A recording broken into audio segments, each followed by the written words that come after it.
Hello, welcome to Talking with Machines, a space where Bryan Alexander, Tom Haymes, and I gather for conversations about learning, digital tools, and the future. Today, our guest is Joe Lambert, co-creator of digital storytelling, co-founder of what is now storycenter.org, and one of the designers of Arizona State University's 100-Year EdTech Project, an innovative exploration and mapping of the future of education. I'm Mark Corbett Wilson, a lifelong learner, artist, and retired high-tech glassblower.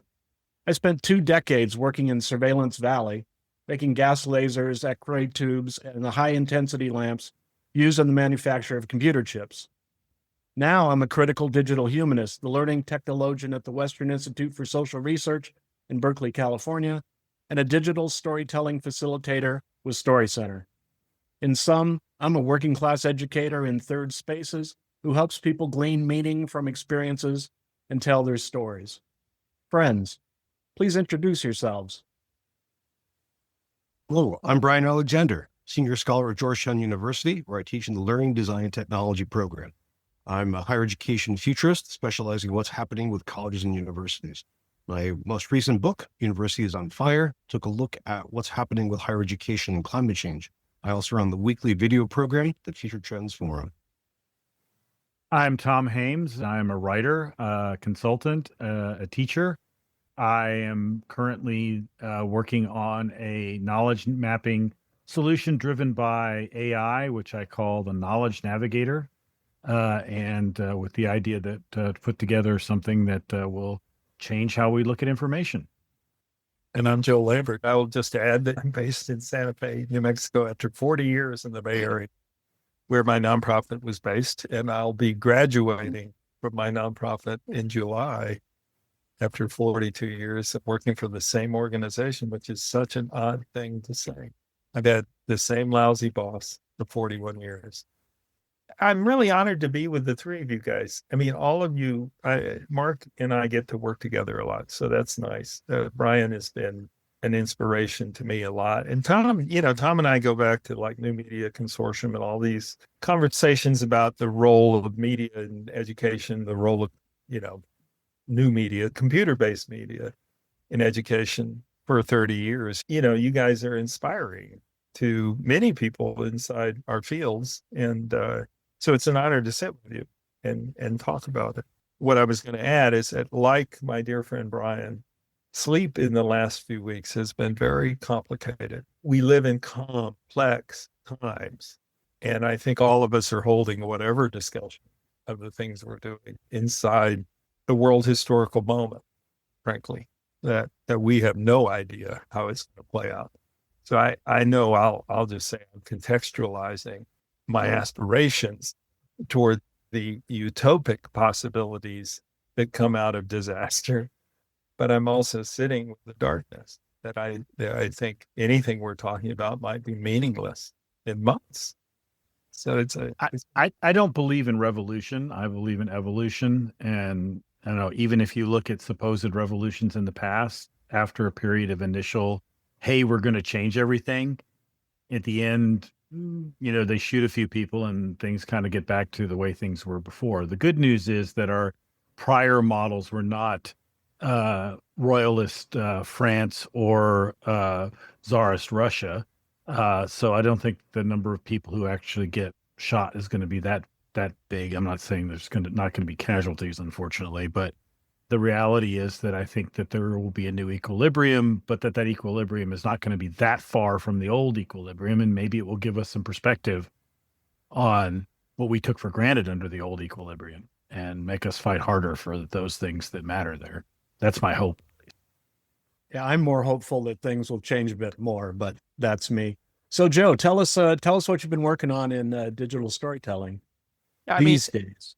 I got to be co-organizer of this 100 Years project, which was initiated by Lev Gonick, who is the Chief Information Officer at Arizona State University, also an old friend from the New Media Consortium days. And he and our colleague Peggy Snyder, who had been with Adobe for a long time, Autodesk for a long time now, retired, and Samantha Becker, who was at New Media Consortium and, oversaw the Horizon report process. They decided I should help. And I thought it was kind of hilarious because unlike them, I don't actually spend a lot of time going to university conferences or in discussions about what's happening at EDUCAUSE, whatever world. My world is my little world, but every once in a while I'm back in the discussions with educators in higher education. So the concept was simple. 50 years ago, we have beginning of technology that would enter into education with the experiments that were going on in Silicon Valley at that time. And obviously it's changed education over 50 years. So what does it mean to look for 50? And most scenario work, as Bryan knows, as Tom knows, as you know, Mark, is in shorter, time spans. 5 to 10 years is realistic. When I worked with the Institute for the Future, it was always a 10-year horizon. Never pretended that anything beyond 10 years was anything but kind of speculative fiction. And yet we thought it was useful to kind of, in this moment of AI potential in education, already having very large impacts, knowing it will have bigger impacts, what it would be like to play that out. And so we did a conference last year in Phoenix, at University of Arizona, in which we used digital stories I made out of a collection of themes that were suggested by the community that came around us. We gathered people here in New Mexico and had a committee to organize it. And those stories were just little scenarios in digital storytelling form that I used AI generative imagery to play with that. And that led, to the way the conference was organized, which is using those stories as kickoff points for small group discussions that then had to present a kind of proposal for the future from 8 of these themes. Long story short, we repeated that this year, except we crowdsourced the story ideas. About 40 people were entered that process, and we chose 12 of those people that I then collaborated with to make the 12 new stories. Those are out at the 100 Years Project EdTech Design website. And you can get an idea of what it was like to try to play with these things and turn them into narrative moments, knowing that there's a lot of thinking behind a given narrative moment, and knowing that inevitably this sort of dark side, light side was going to be played with. I mean, some of them, to me, they might have seen utopian, but they seemed equally dystopian, like neural implants as a part of our future. I don't know how you can say, yeah, it would be cool if it would overcome depression or mental health issues. There's also a good chance that Elon Musk would be accessing your brain with his Doge people, while you're trying to get your homework done. And we live in a world where we're going to see both edges of the sword of progress all the time. And I think I learned through this process a little bit, but I'm still, I know Bryan shares my, deep read into speculative fiction as a hobby and interest. I still think we're basically in better shape listening to our storytellers who have committed to this. Someone like him, Stanley Robinson, to me forms how I think. And I follow him. I follow the generation of writers who are doing near futurism in a way that I think is powerful and that we need to pay attention to. And yet, I would pay more attention to them in some ways than a bunch of academics sitting in the room speculating. I would also add Neil Stephenson to that list. No doubt. I've been trying to catch as many of Bryan's things that I could, but I feel like now AI is in the background of a crisis around higher education existing. And it's interesting, the references you use, Tom, because my references are not the revolutions. They're the counter revolutions that are times when, I'd say, yeah, Could we exterminate 6 million people through this process? Yes, we could. And we may have done that with the cut in USAID. It's extermination. Yeah. We can sit here and go, well, that didn't affect me. It's a But little different in the sense that it's not they're not building gas chambers. yeah, they're not, it's not direct extermination. It's extermination by indifference. Yeah, by indifference. I just think I think we're in a potential for a lot of changes that will be unexpected, right? Including the good, and that's where I think we lose sleep, is what I think. Trying to think through what our choices are as individuals, as well as working with the institutions we work with. Look, let me ask a couple questions here. In terms of the general mood at the event. Last year I was there. I didn't make it this year, but last year I was there and discover. I mean, my general sense was there wasn't a huge amount of alarm, or in the moment. People felt fairly free to speculate about the future without getting too lost in the present. I mean, there was a certain amount of freedom there. Was it different this year? I mean, when you're under fire, so to speak, it kind of changes your perspective. And I think a lot of it is we're getting really tunnel vision right now as a society. That there's so many explosions going off all at once that you jump in a foxhole, right? So, but what was the sense there? Yeah, the answer is that it was more hopeful. Really? Yeah, interesting. Which I found interesting, right? I was, I'm a very political person, so I was expecting everybody to be like, we gotta deal with this, deal with that. The Department of Education announcement happened in the middle of our conference.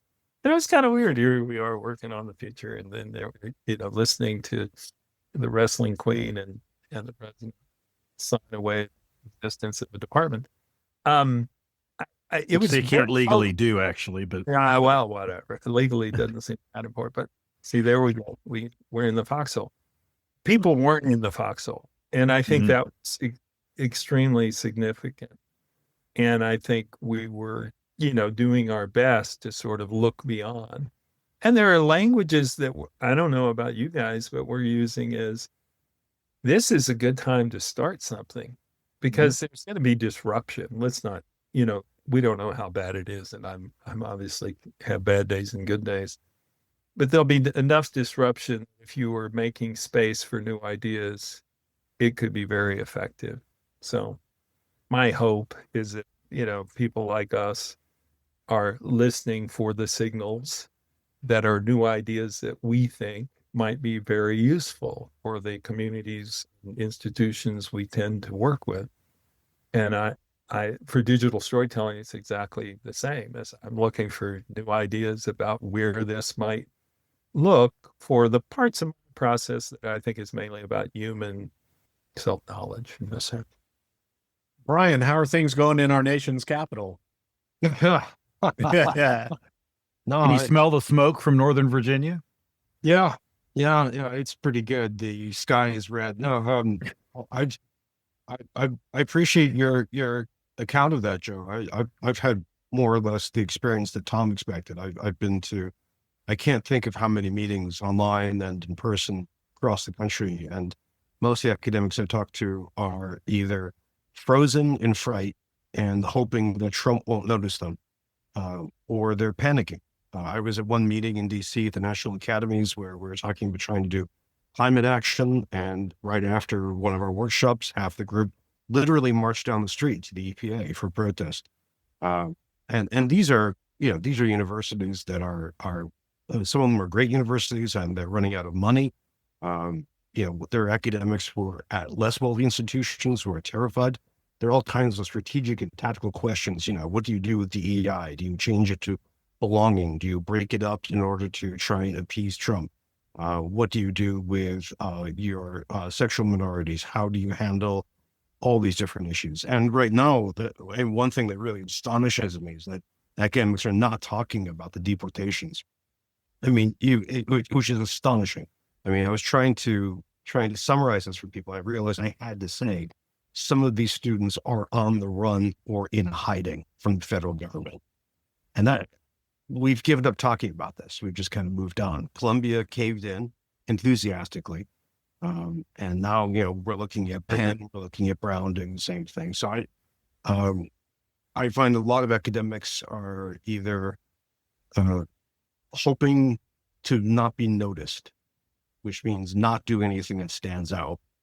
And some of them are even energetically doing this. They're telling people not to say certain things. And some people are willing to fight and oppose. So we've seen law school professors sign statements. We've seen some student protests. We've seen some faculty. There are a few academic leaders. So I think of the ACE's Ted Mitchell. I think of Wesleyan University's Michael Roth. I think of Princeton's president Eisgruber. And Eisgruber may not be regretting speaking out because Princeton was just smacked upside the head. Alongside all of these is the problem that international student enrollment has been key to the finances of American higher education. And it's possible that's going to drop like a stone. Now, it might not. We might get students from different countries who are politically friendly to Trump. So we may get a lot of Indian students who are big fans of Modi, who's a Trump ally, ditto from Turkey with Erdogan and so on. And we might get some students who just either are apolitical or their families just make, the bargain. They figure, well, it's going to be risky to be in the U.S., but the U.S. education is great. No, this is, so there's a lot of defensiveness, people wanting to protect what they've got. And in the face of new developments like AI, quite a few academics are just saying, they're just throwing up their hands saying, no, I can't do that. I was at two presentations this week back to back where one philosopher gave a passionate, detailed argument about the necessity to ban all technology from the classroom and to use only blue books. And followed by another philosopher who gave a detailed argument why it was unethical to use generative AI in the slightest bit by anybody. So we might see some more action there. So yeah, I see the horizon. I want to respond to you, Bryan. One of the things we get to do is say, were this to be a 20-year disaster, what could be happening in the 20 years that would be part of what germinates what comes later? And I found myself in creating scenes that were meant to be 10, 25, and 50 years forward, almost having everybody sail through the authoritarian 30s. And the feeling, there's an irony to me that 25 to 45 in the 21st century might look a little bit like 25 to 45 in the 20th century. In Weimar Germany, which I used to be a student of Weimar Germany, you see all these things beginning to exercise themselves into new movements and new trends and the emergence of things. One of them led to Nazi Germany, but they also led to other kinds of things. By 45, that played out, meaning we ended up with the Universal Declaration of Human Rights coming out of World War II, all of which is being kind of undermined. But to me, I like to think beyond the 20 years, and I like to think, what am I doing to seed not just the resistance, which will, I think, emerge on its own, but the sort of paradigm shift that can happen when there's massive disruption.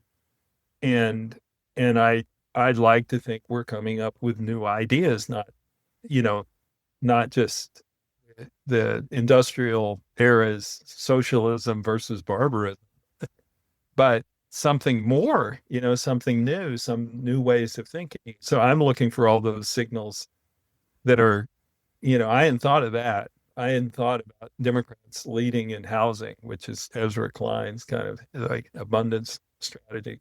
I hadn't thought that much about the way we deal with race and class in languages that we haven't used. I'm looking for the signals, look for what would be majoritarian coalitions that could rule in a way that I think values human life, not money as much. All of that I think is being stirred up right now. Is a lot of new thinking. And I think our role as thinkers is to play with that. Just what you were saying, Tom, about, playing with something like Stein's Tapestry Project, playing with new ways of telling stories that generate thinking that is useful for the moment. And so to me, storytelling is about kind of generative ways of knowing that we hadn't experienced before. And we enjoy writers in the fiction space who help us. I mean, I think one of the things about that I completely enjoy with good speculative fiction is it forces you to look at reality from a different perspective.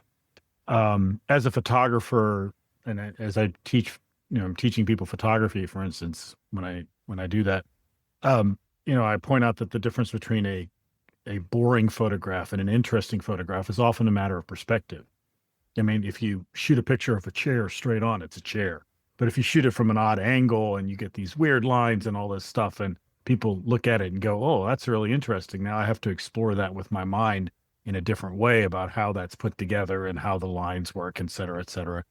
I think we can look at information in the same way. And that's kind of what my project, what I'm trying to get off the ground right now, is the idea that we can use AI to map out information randomly and look for stories that emerge from patterns of information.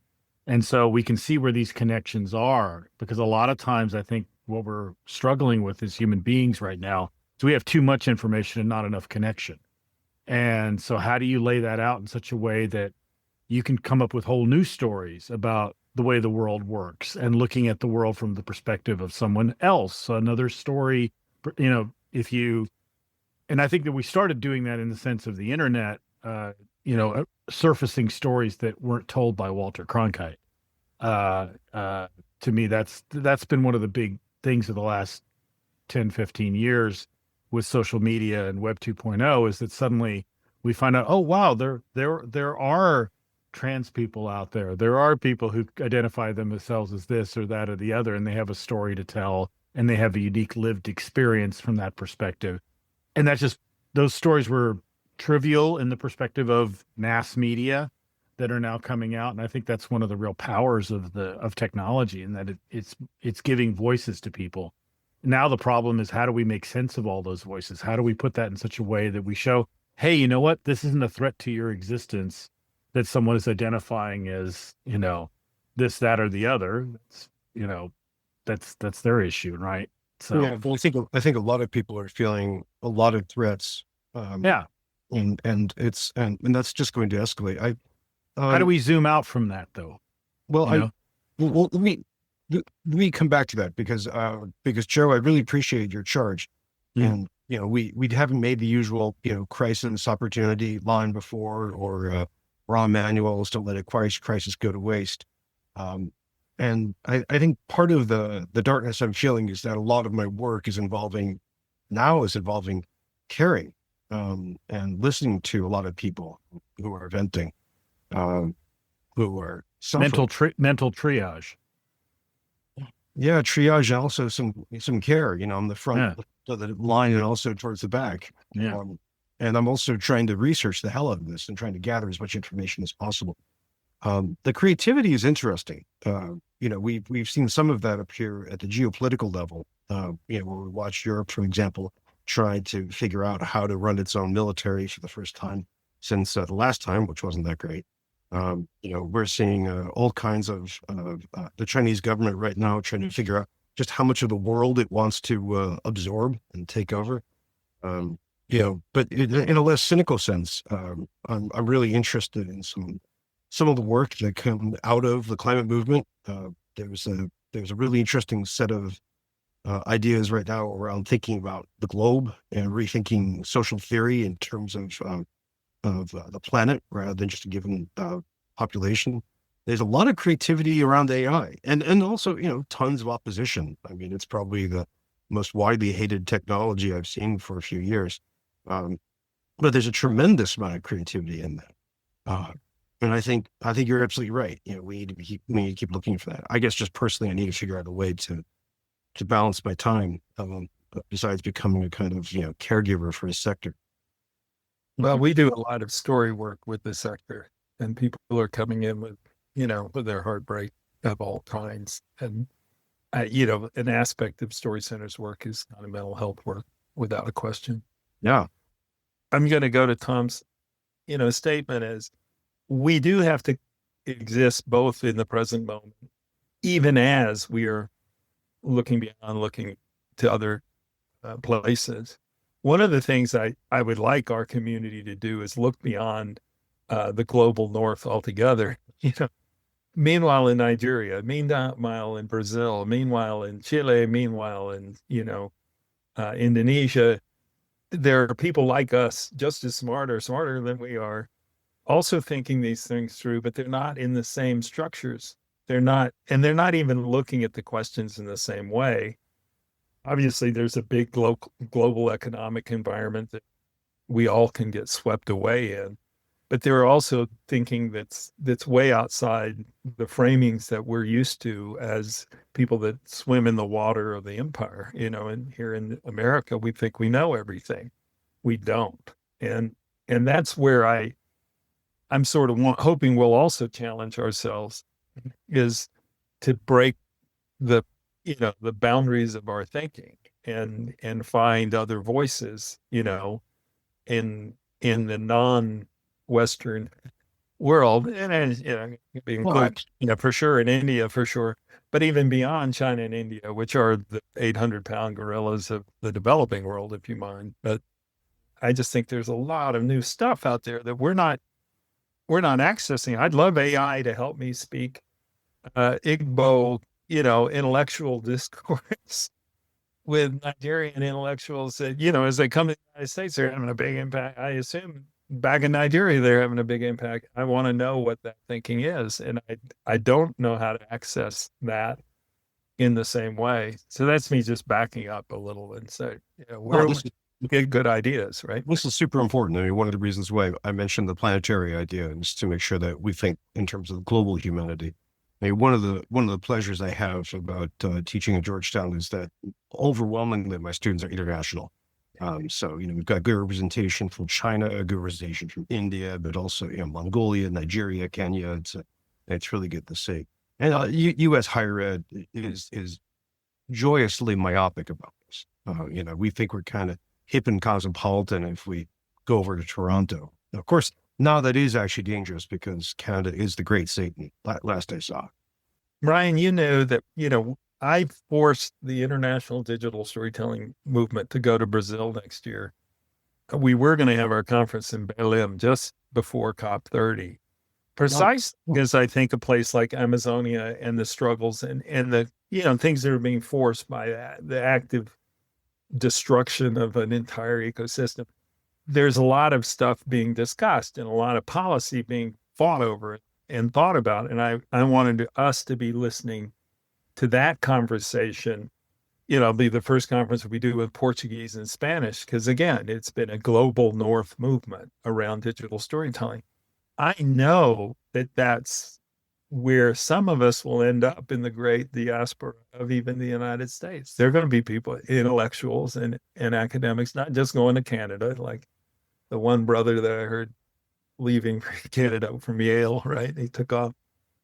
We're going to be going to other places because that's going to be where to work. And my children for sure will be going to other places. My daughter's a biology student at Cal, and she's already saying, I can't work in this country. They're destroying the graduate programs at Berkeley are already giving notice to their in the STEM area are giving notice to their grad students. There's no money for next year. So I'm saying, leave, go someplace where you're a smart little knowing in somebody else's graduate school would be very useful. So all of that to me is also the shift.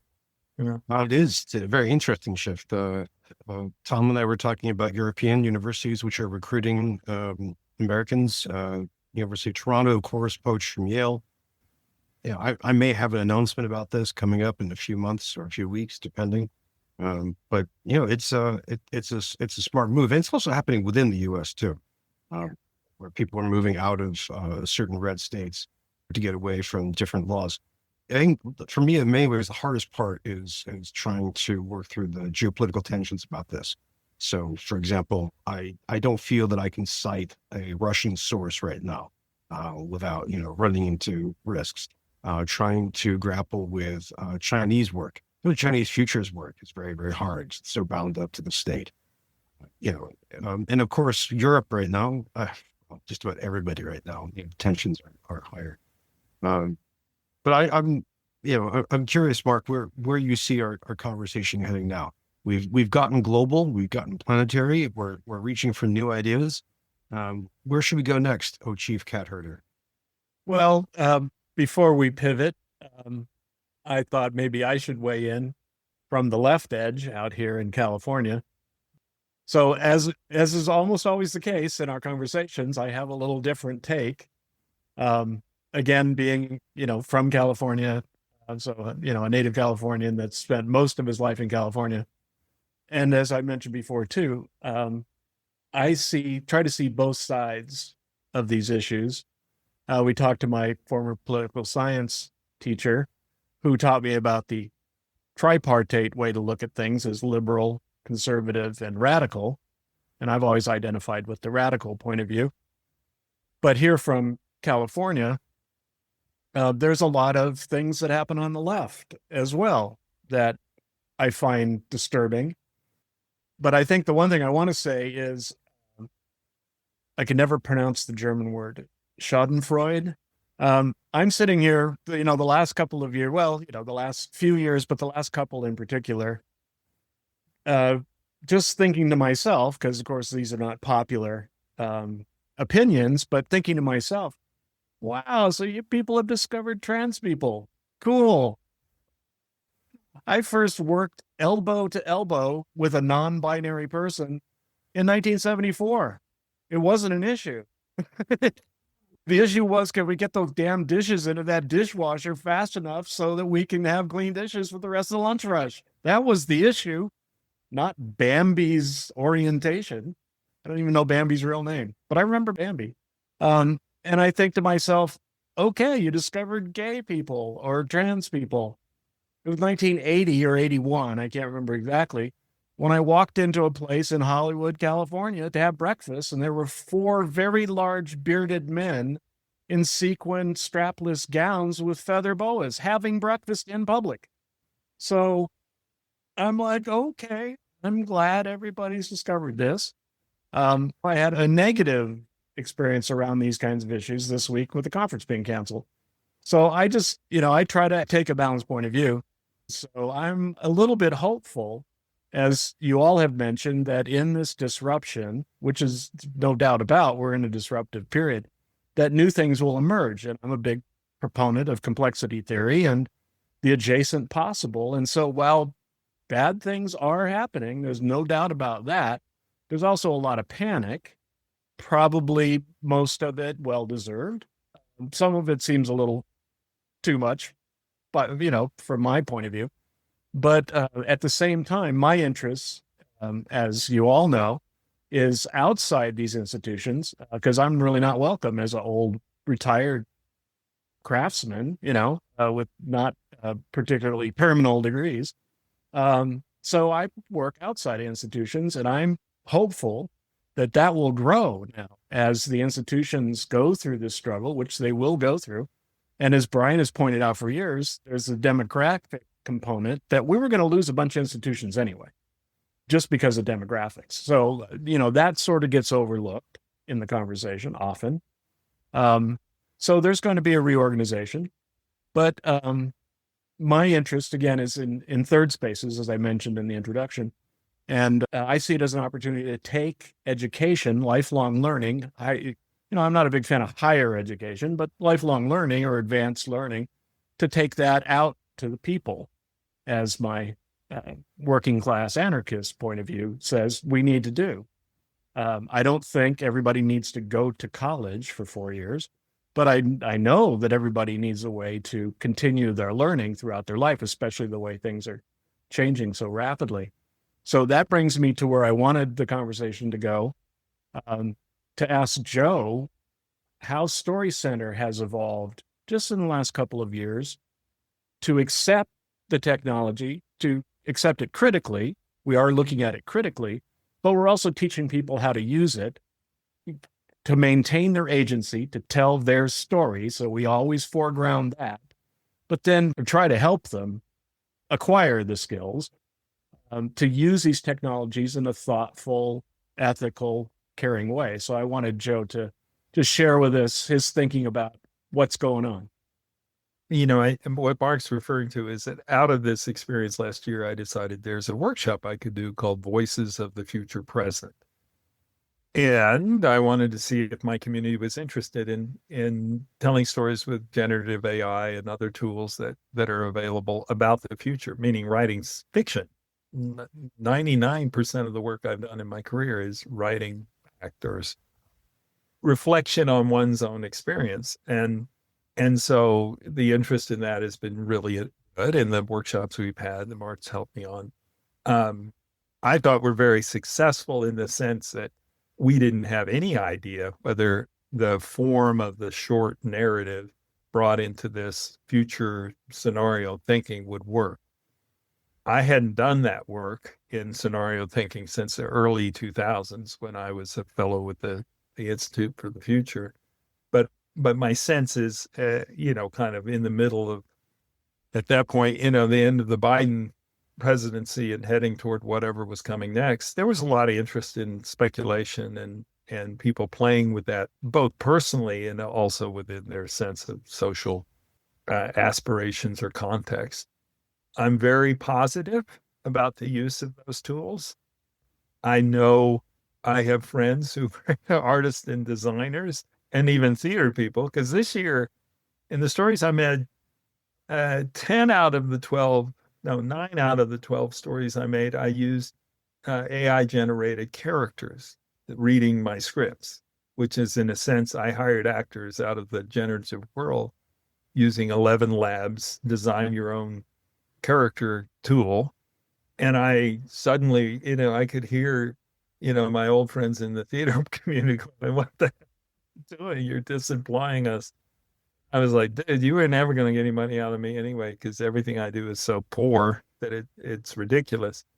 But I do think there's a bunch of imaginative work that really average people would want to do.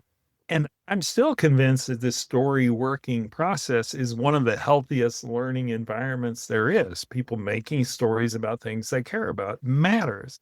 And particularly people that don't self-describe as authors, wherever they come from, whether it's a class thing or a sort of inclination thing. You tell stories, stories are natural for us to tell.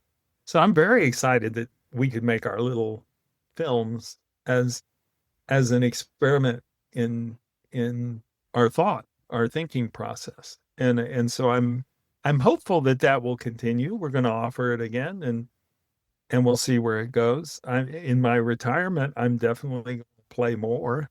Hoping that I stop being a boss, I'll have a little more time. But I'm interested in listening to everybody else who's paying attention. And frankly, I've been following after Bryan. Bryan would show me a tool and I'd use it. Let me try that. Because Bryan was always there ahead of me, which always pissed me off. It's like, how the hell do you do that, Bryan? Do you sleep? Apparently not. No, that's how. But that's very nice of you to say. I guess one thing I'm fascinated by is the creative potential of games right now, and also the practical utility. I don't know if you all saw this. The New York Times had a good piece about a Washington think tank produced a gigantic game about the tariff war, and they ran it over the past 2 weeks. So that's actually useful for policy.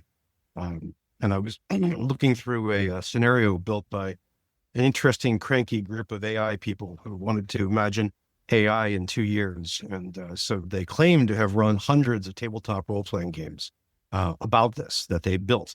And I wanted to see that. But the huge amount of creativity going on in tabletop games, in role-playing games, and computer games is just astonishing. I heard someone say that we should think about the 21st century as the ludic century.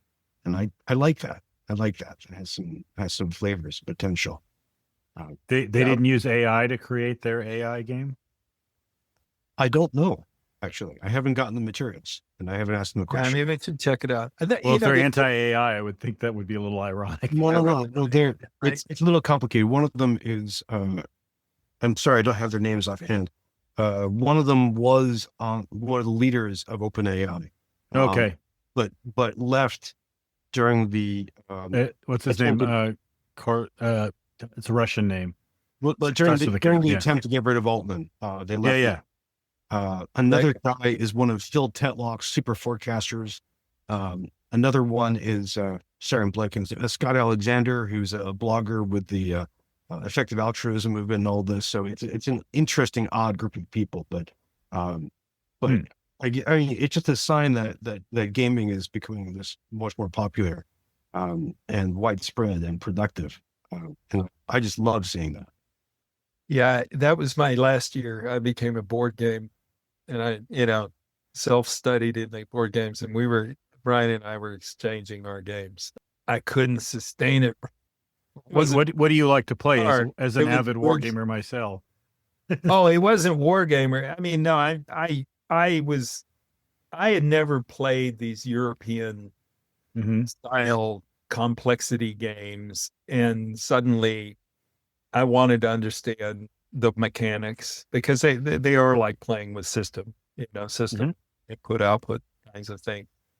I just couldn't sustain the attention. I needed to start this 20 but I could focus for 2 hours.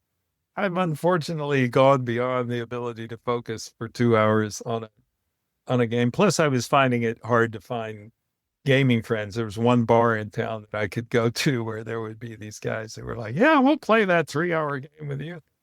And I was like, "Oh, well, by the 3 hours. Wow. I know the three beers. I mean, those of us that remember playing Monopoly for 24 or Risk for 50, I don't, do crazy shit. But I think you're 100% right, Bryan, that this is a territory where a lot of interesting ways of knowing, learning, developing critical thinking skills will become more useful. And I do think AI playing will become popular, right? Yeah, I mean, gaming. When I listen to people or go to talks with game designers and things like that, one of the things that frequently comes up is this idea that in order for a game to work, it has to generate good narrative, in the sense that these are stories that we're inventing on the fly as we're playing the game. And if it doesn't do that, then it's probably not going to be replayable, or probably not going to be sticky. I think it's interesting, though. There's so many different outcomes and possibilities right now in terms of where narrative could go, and that's something that I'm definitely very interested in. You're right in the sense that I think we need a third way, and I'm not entirely convinced that. I think we're going to have to reinvent the existing parties for one of them to be a third way, just because the way the U.S. political system does not. Even very popular movements like the populists of the early 20th century never mustered enough to more than being able to elect a few people to Congress or the Senate. In the political environment that we've constructed as a system, I just haven't, unless this really involves lighting the Constitution on fire and starting over from scratch. I'm not sure I'm ready to go there. What do you think, Bryan? I think most of a lot of contemporary politics are very backward looking. Yes.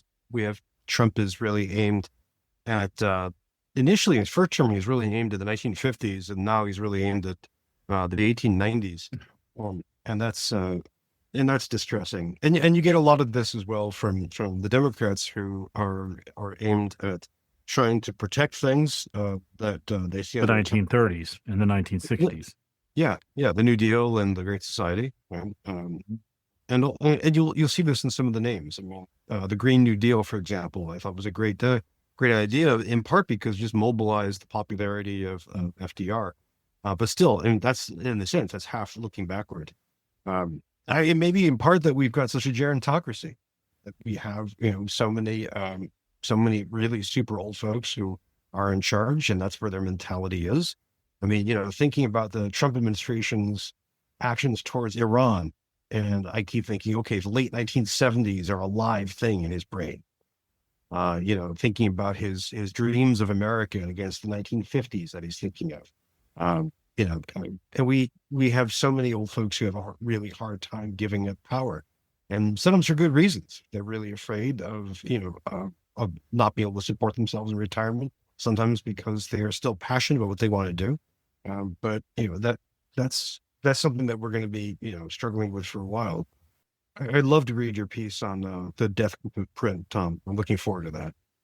As someone who clearly enjoys the death grip of print, and Yeah. I'll do my best to foment more such death grips.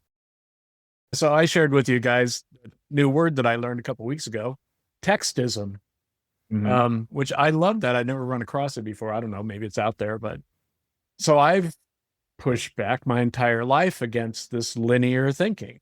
Right. Being a craftsman and trying to learn how to navigate 4-dimensional space 8 hours a day, 5, 6, 7 days a week.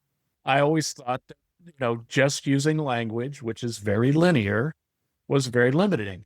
At the same time, I'm a reader. I'm a book collector. I'm a bookseller. Whenever the economy goes in the tank, I go find a job in a bookstore, at least to get a discount, if nothing else. What's a bookstore? But that's where you meet interesting people, again, that are readers, but not necessarily, academic or writers, a broader array of people. But so again, my whole life, I've been questioning this reductionist binary thinking that's taught in education. I had the good fortune to work for Palo Solari in Arizona at the Arcosani project, first in the summer of 76, and then for most of the year in 1978. And I got to learn firsthand about systems thinking and complexity theory as complexity theory was emerging. Those conversations were going on while we were pouring concrete or pouring bronze in the foundry. The conversation was about, is this just complicated or is this complex? And ever since then, so for almost 50 years now, I've been like, well, we've figured out how 50 people can get together and build a structure that's solar powered, passive solar with a little bit of active solar with some greenhouses, especially if you're on a slope and it all's integrated and everybody can walk everywhere and share a couple of cars to get to town. And we had that all figured out in the 70s. And I've never understood why a mining company doesn't just take that idea. Don't get me wrong, I'm not in favor of mining companies, going into the third world countries, but I've never understood why they don't just do that and go back to the old mining town idea and just build the whole thing in one structure. We used to talk about mega structures. I haven't heard that term in decades. We used to talk about mega structures, although it did kind of come back with the 15-minute city, but that got squashed right away. I don't know, that didn't catch on. But there was that discussion anyway. Yes, there's a lot of backward thinking, and I'm really interested in the forward thinking of how we have these new technologies. And there are a couple new ideas, and how we can, spread those around. And as I think it was Joe that mentioned, to the rest of the world, the majority of the world is looking for these kinds of things. I had the fortune to have a long conversation with Bob Horn yesterday, who wrote this book called Mapping Hypertext. But he's very much a disciple in a sense of Ted Nelson's thinking about ideas and this idea of graphic and visual thinking as an antidote to textual thinking. But let me give you an even more interesting quote, which I'm using in my blog. And today the book is already, as the present mode of scholarly production demonstrates, an outdated mediation between two different filing systems. That was written by Walter Benjamin sometime between 1923 and 1926. So exactly 100 years ago, give or take. I mean, his argument is basically what the book is a mediation between the index file of the scholar and the index file of the reader, or the writer and the reader. And that's true. And I think a lot of times we don't take into account just how much this conditions everything we do. Because imagine, the university system is founded upon the book as a concept. You went to Oxford to read. That's why they still call it that, because that's the only place the books actually existed at the time in the medieval period. But even, Gutenberg could be seen as an evolution from that. And codexes go back to the Roman times and stuff. But the idea that, everything in the university system is built on the book at some fundamental level, and it changes everything about how we think about what learning is and how we go through the process, and the fact that it's linear and that you read this canon and work your way through to, getting your PhD or whatever, wherever you go. And there are different canons and different narratives, and never the twain shall meet. Right. So if you're, if you're a political scientist, God forbid you read any history, stuff like that. And it gets silly after a while too. And then industrialization increased the level of specialization around that. So you've got another layer over the last 150 years when we industrialized education. And those two things working together create a normalization of very linear thought processes, which alienates some people. There are some people who have struggle in that kind of a learning environment altogether. It also tends to somewhat, there's some evidence neurologically speaking that it discriminates against women because they don't think quite linearly. And this is, the male dominated academic environment, especially until fairly recently. But all of those things are interrelated, but just how much all of that sort of leads to this point now. And capitalism is a linear narrative. Capitalism is, you start poor and you're Horatio Alger and you make your fortune in the world and all is right and well. We've had all kinds of challenges to linearity, and maybe, Tom, we need to get your tool out there so that people will really, break that up. And that's one of the real pleasures of gaming for me is depending on the game and depending on the game structure, it can really be multilinear, plurilinear, all kinds of linear possibilities are available. Ultimately, we all experience life in a linear fashion. It's hard; we can't break out of that. But still, the ability to break up a world or a story in multiple ways, games can be very, very powerful for that. I'm really curious what we all think about the impact of AI on colleges and universities right now. And I'd be happy to include K-12 as well. The Trump administration issued an executive order kind of pushing AI into K-12 in some interesting ways. The language of the order did not mention the higher education, but it did strongly mention job opportunities. So among other things, I was inferring and kind of outflanking that this was, encouraging K through 12 students to ride the AI pony away from colleges and universities into the job market. That's assuming the job market survives the advent of AI. We've had also, a whole bunch of other developments about AI in education. We've seen all kinds of stories of implementations, as well as huge developments in the AI side. For me, I see these bearing out in terms of what seems to be a deepening opposition within academics, and a kind of low-level feud beginning to develop.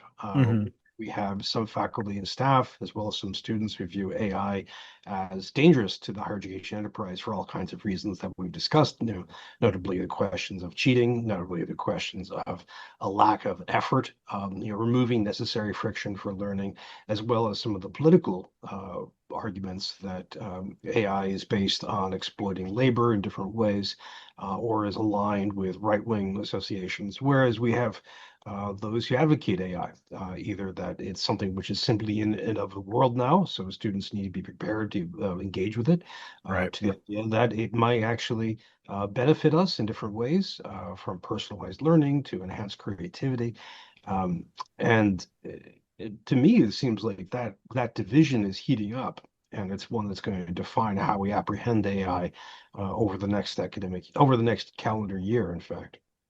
I think one of the questions we have to ask ourselves is how long are we going to somehow believe in a monolithic AI? I mean, I think there's a lot of different flavors of AI, and how you use the tools matters a lot in terms of education. Same with computers. I mean, if you use a computer to replace a teacher as opposed to use a computer to facilitate a teacher, those are two very different outcomes, as someone like Rubin or his mentor Seymour Popper would say, in terms of how they use those things. Why don't you break out some of those different AI use cases? Sure. I mean, the idea that if you use AI to replace meaning it doesn't work, because that's where the students are quote unquote cheating, in the sense of, if you tell AI to write me a paper, right, it'll write you a paper, but it'll be an empty paper. It won't be you. It won't be your thinking. It'll be the AI's thinking. And those things tend to be very obviously um, non-useful, in the sense of they're a way of getting around a requirement. But then you start to ask the question of, is it a meaningless requirement in the first place to write this particular paper? As I've said for 20 years, if you can Google the answers to your test, why are they on your test? Why are you doing tests this way? Right. And of course, people don't listen to me on that either.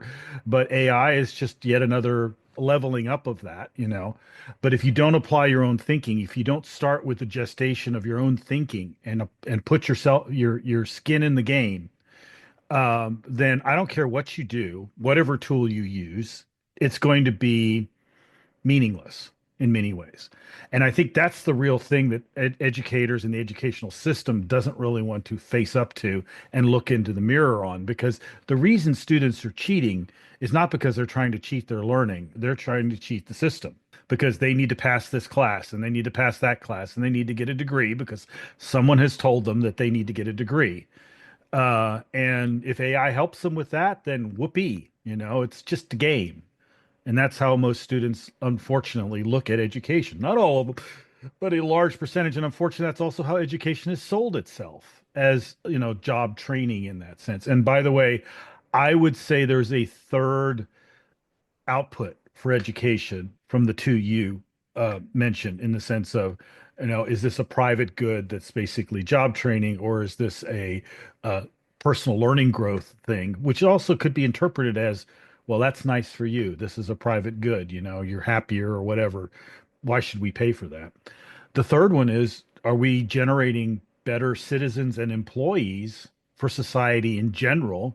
And that doesn't mean, did I train you to do X job or Y job, but did I train you to think deeply about what you're doing and care about what you're doing and care about your country and care about your community, that you are working toward making it a better place as a society? I think education does that and can do that, if you don't get too caught up in the whole, well, I need a business degree in order to do a business, which is crap. Most successful business people don't have business degrees, to be honest, because they learned something else. And that, again, that's why I continue, have always been a major proponent of liberal arts education, because I feel like it gives you that richness of experience. And I think that should be the fundamental undergraduate education. We need to get away from all these specialized degrees.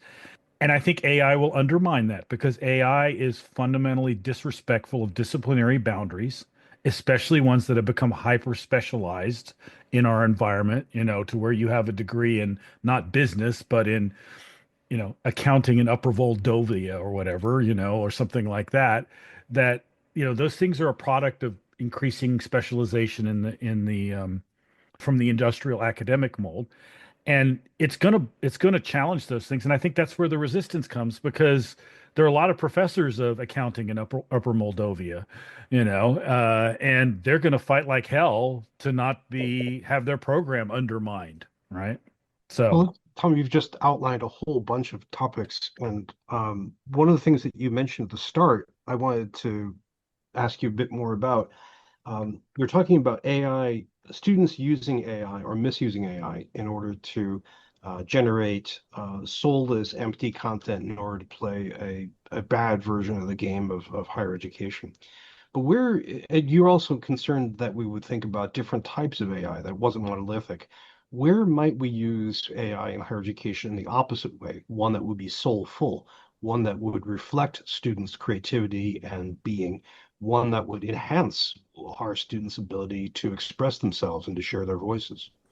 well, okay. So I have been struggling with this myself. I literally asked the AI about it this week, because I'm looking at my own course as I do some revised thinking about it for this summer, and going, okay, I've already incorporated AI into my course in different ways, But there's still the major writing assignments, the blogs that I have them write periodically through the semester that are pretty much traditional essays. Now they're public essays. They're meant to be commented upon and everybody taught, but at the end of the day, the students are going to look at those like papers. And I've had some problems lately with students using AI to write those. Not that I ding them on that because I also force them to transform that information into a website and so that they're adding a visual element to the textual element. So it makes them, if they don't do the first part, they're going to have a hell of a time figuring out how to do the second part.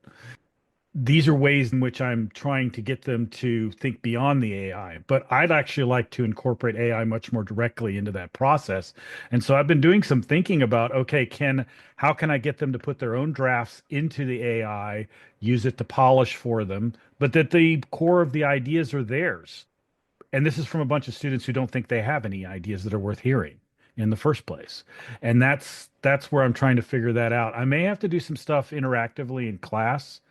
This semester, for the first time in a long time, I'm teaching an asynchronous online class, which has been a real challenge for the students who don't read instructions because I teach formative assessment techniques and I have very precise instructions because I'm trying to get them to practice a particular aspect of this process of creating blogs. And then it's a process, but they're very specific because I'm trying to get them to do a very specific thing and see if they can to then level up and go to the next and so on and so forth.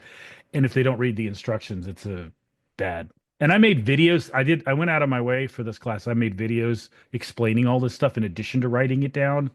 It helped a little, I guess, but I don't know how much it helped. I'm involved with a non-traditional higher education graduate institute. And so all of our classes are asynchronous online, and the faculty work more as mentors. There's no lecturing or any of that. And so the challenges are similar in that the assignments can all be done by AI because they're so text-based. And so I've been thinking about this for the past few years, and with you all and other people that we know. So what I'm going to say is I've come down to thinking of AI in three ways, and then I'm going to pass it to Jose because Joe and I work together in a non-academic setting. But I've come to think of AI as, first of all, with a nod to Doug Engelbart, I think of it as augmented information processing. Just the fact that you can survey or summarize or however you want to look at compare so much information so fast. I mean, that to me is the real breakthrough for us users, right? Especially with RAGs. But if you just tell it to write your paper, I think that is augmented ignorance because it's just going to take the stuff it was trained on and it'll spit out a perfectly readable paper that will conform to your requests, whatever they are, and be in a acceptable structure because so much of the training data is, is academic publications. But what I think you're talking about, Tom, and what I'm interested in is getting to the third type of AI, which is augmented imagination. To use these tools to not answer questions, as you also often say, not answer questions, but help us ask questions and ask new questions and look at this immense amount of information that we're dealing with in new ways, but focusing on the user, the agents, if you want to say agency, and that's where I'm focused. And that's in my work with Joe and Story Center. That's where we're focused because it's not academic, but it's just helping people use these tools. So if you want to jump in there, Joe. You guys are sitting in actual implementation environments where AI is making a big difference. I don't sit in those environments much, so most of what I would say is things I've read or things I've heard about. The conversations that I've sat with in some of Bryan's sessions and what was being discussed at the 100 Years Project conference that we had at San Antonio this year. I have a sense that humanism is a whole space where AI, not just creativity, but just sort of the parts of education that Tom was talking about, liberal art component. Humanism is not as challenged as some of the other uh, disciplines of education in STEM and in the hard sciences and maybe even in social sciences. To me, information exchange and knowledge exchange, as opposed to critical thinking and to me, more importantly, uh, affective connection between humans and the society we want to live in, where people care for each other, as opposed to deport them to gulags. I think AI will have a role in that, and we use it creatively at Story Center, and that's an interesting process. Can But you can you, I'd can like, you say a bit about that? well, the work we've been doing is scenario-based storytelling, that we follow a lot of people who have done that. People know that I worked with the Institute for the Future back in the day in the late 90s, early 2000s, where we were doing scenarios for educators and community members and stuff using the output of the research methodology of the Institute, where they would have a forecast over a decade of what new trends would be happening in social spaces and technological spaces and economics environment.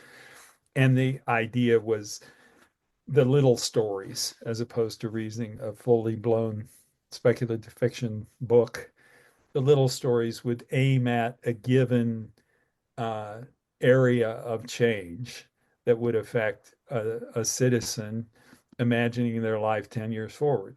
What I used AI for was to illustrate future stories. Before, I had to do it with Photoshop. I was like, well, So, I imagine what a future scene would look like, and I kind of Photoshop it together, and it took more time.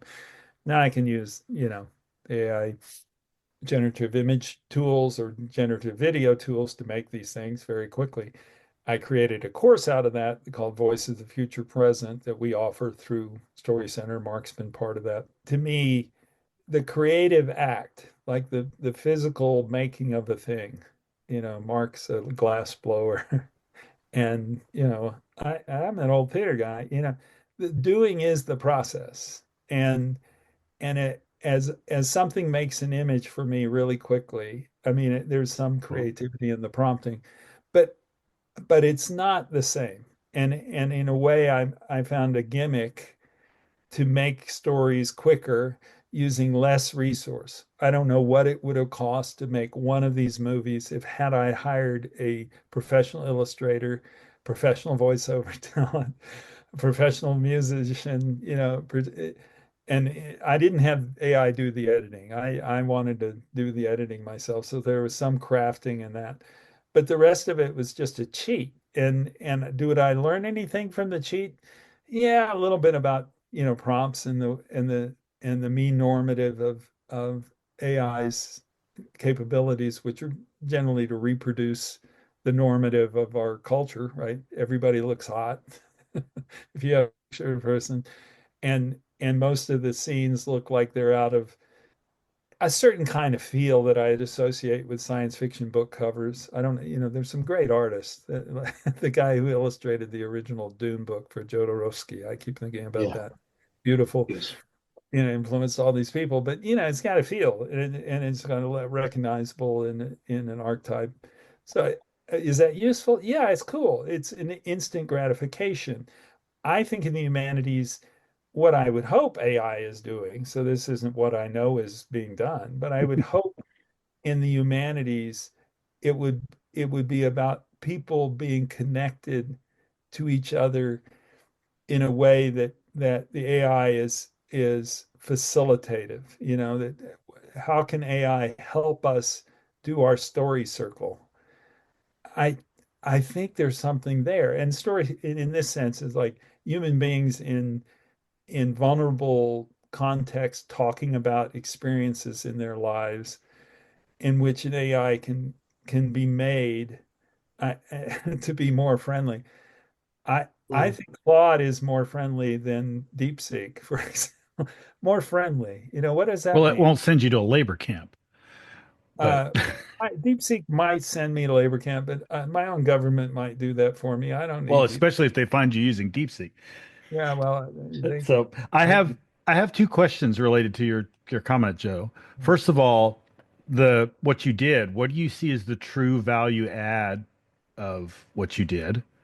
And the second one I would ask is, as a digital storyteller in 2025, what do you see as the number one challenge that you have in terms of actualizing stories to a point where they're impactful across a broader spectrum is than to the person telling it? I don't worry about that, Tom. It's You interesting. don't? Okay. No, I'm not in the communication business. I don't help people make movies that have intention to be impactful. I help people make stories that have great meaning to them that might be impactful. The distinction, I call it like inside out writing, as a, like professional communicators. What am I telling a particular audience and how can I move them, Hmm. influence them, persuade them, do whatever. Our work is like, no, what's inside you that has to get out that you haven't said? What silence is in you that if you spoke it out loud, it would change your relationship to it, would make object of something you're subject to. Inevitably, I can now argue that all great communicators do that first. They don't go, it's like bad television or bad film. It's like they're all got the marketing and the AI could get is like, we want to talk to teenagers who are in the middle class in this way. And that's a big party and they spend money. And so we're going to orient everything to marketing data the way a Madison Avenue psychologist would have done in 1960s. We can give you the AI could give us that instantly.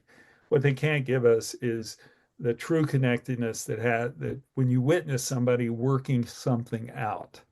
And Sure. this gets back to what I was saying is the facilitative agent that can help us dig deeper is in evolution because even that is modelable, meaning there's an aspect of it. I'm really interested in the non LLM models that are being worked on. In fact, one of my neighbors is working with that French Google guy's new company, new effort. I can't remember his name, but Jan LeCun. not Oh, look Huh? July. I think Jolie. it's Yeah, he's part of Jolie's, team that opened up in January. And talking to him, I don't know what the hell he's talking about most of the time, but I do have a sense that there's a different reason model. And I think you can build reason models that have compassionate awareness built into them because you can qualify what that means. And I think there are agents that would help the range of quasi-traumatized humans that we might work with, which is a lot of people and frankly, a lot of students. It seems Gen Z, everybody's got a trauma or they don't want to go to school. I'm But speaking about as Spock would say, passion is unreasonable. it's totally it's totally something else. I mean, the Yeah. way I respond to people in a classroom, I mean, when I teach digital storytelling, is a kind of listening for other signal that is expressed in body language, is expressed in tone, is expressed in breath, and the way you struggle to say something that's hard to say, and the emotion is like, oh, I think you can teach a machine to read that, and I think Yeah, and have sure. sensitivities that are useful. And why I think this is relevant to the humanities is that it's a different way that they would read a text. They would read a text situationally. Like if I read it, Brothers Karamazov today versus when I was 14. That's what we love about the humanities is that things resonate in very complex ways. And in a classroom, I want people to be self-aware of the emotive confirmation, what Stephen Johnson and George Lakoff write a lot Mhm. about. And the writer is like, what young people need, what we all need is a better sense of our confirmation bias that comes out of the elephant of our emotive, affective bodies who are wired to be responding to the world in a certain way through nature nurture. And and to me, the stories that we tell ourselves, even about our rational mind, are are negated by the fact that we can measure how the observer has bias in almost all situations. So to me, the humanities teach us how to be aware of that, and a good critical thinking environment teaches us to question the authority of the way we're talking, even the way I'm talking now. Exactly. Yeah. And I try to tell my students that all the time. So, I mean, the reason I brought that up is because for me, at least, I'm not in the digital storytelling world in the same way that you are, although I admit, I think I do a lot of digital storytelling in various ways. For most of my students at a community college, for instance, they don't think their story is important. And I'm sure you run into that a lot, that their thinking is not valued, that it's secondary to what I know, or something like that. And in order to get at that deeper meaning, you have to get to that core of why am I doing life? Why am I doing this in particular regarding my life? Because it's a major commitment in time and money to go to college or to educate yourself. Why am I going through this? Why is this meaningful to me? And I think a lot of times what I see with my students is they're very reluctant to amplify their voices because they don't think there's a value in that. And in some cases, they've been punished for it. Mhm. And then the other problem they run into is they simply don't have the linguistic skills, particularly written linguistic skills, but also visual communication skills in order to tell that story in a way that they don't think is laughable at some level when they're living in a world of TikTok and influencers and people, and doing stuff all the time who do some of which are very polished and professional. Um, and to me, where I see AI is helping out with that sort of thing is to facilitate that, to make them better writers, to make them better communicators in general, in order to surface the stories and legitimize their stories, at the very least in their own mind, because that's the most, I don't, at some level, it's really hard to convince people who've gone through the American educational system that your story is legitimate in and of itself in many cases. That there's so little of that built into that system. You're just sort of a cog in the wheel. And in a post-industrial digital society, there aren't that many wheels to be cogs of anymore. And that's a real concern going forward. And I was talking this morning to a couple of developers, and they were saying, well, low level coding, these subroutines and stuff, the AI can do that sort of stuff already. The problem is that people with that higher level, second and third tier developers who can look at a structure of code and go, this is going to be a problem because of the way it fits together, which is true, by the way, of any coding project, whether it's done by humans or automated in some way. That there's always these little bastions of, there's the trained monkeys making code at a very low level, and that's what most people get shunted into when they come out of computer science classes. But that they need that somebody needs to know that higher level thinking in order to be able to work that project. And that's where the real demand is going to come because there's going to be a lot of crap generated and somebody's got to figure out what that crap looks like. My point there is that it's really hard to get people to do critical thinking if they have no sense of who they are. And speaking my language, that was a big thing, it seems like 15 years ago, where there were a lot of like the social emotional learning, like one wing of Mhm. the psychology department was bringing the idea of our emotional intelligence into the foreground of the educational process in both K-12 and higher ed. I think there's more mental health problems than there are academic problems in higher ed right now in general. And again, I'm speaking almost from the my daughter who is a junior at UC Berkeley.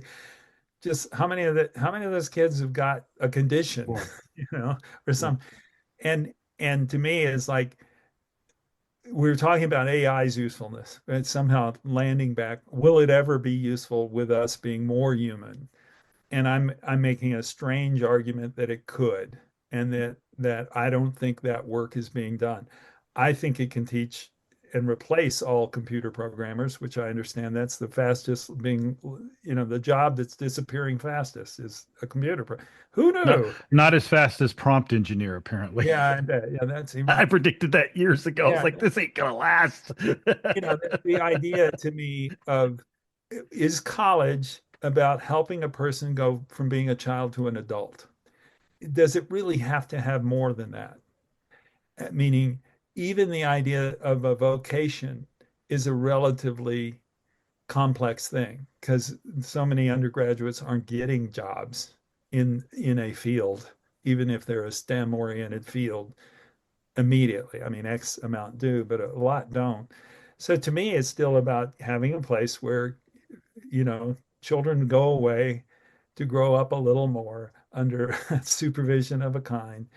And the student life part of college, the support mechanisms of college, I think will get increasingly foregrounded, meaning it's what the parents will pay for. Is my kid going to be okay? And then all the learning will happen in 1,000 different ways that they better be ready to do for the rest of their lives. There won't be a closed, getting the piece of paper at the end of 4 years will mean a lot less in terms of your knowledge base and more that you've developed critical thinking skills, some way to interpret truth from falseness, and a way forward about kind of being emotionally and physically healthy, which again isn't the knowledge part of academia. It's the experience part of academia. I guess because I believe that, I think AI could even help us imagine those new campuses, those new environments, those new ways that people come together. And because so many higher ed models, I feel will get blown up, even just by the economics of Republican stupidity in this country.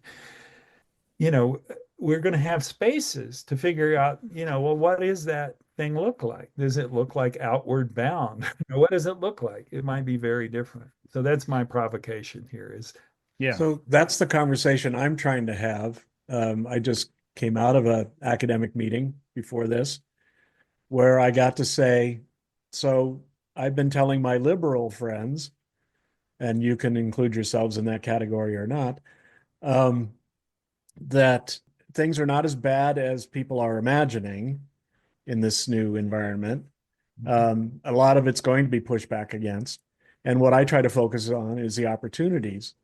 And so, again, working with this graduate institute, so just with mid-career adults, basically, it gives me a chance to think about and talk about lifetime learning.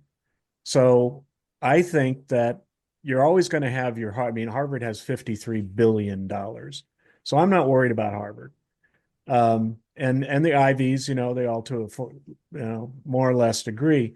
So there will always be that 4-year finishing school or whatever you want to call it, launch pad into either the empire or bourgeois society or however you want to critique higher education. But I think the opportunity is for us lifetime learners that if these institutions can adapt and reorient their alumni support from just shaking them down to actually offering them more to come back digitally or otherwise and add to their skill set. And, it's been decades since we recognized that, I grew up around people that had one job. When I was a kid, my uncles mostly had a job. That was their job. That's what they did their whole life. It was them. And most of their wives didn't work. My mom worked, but, so already that was slightly different in California.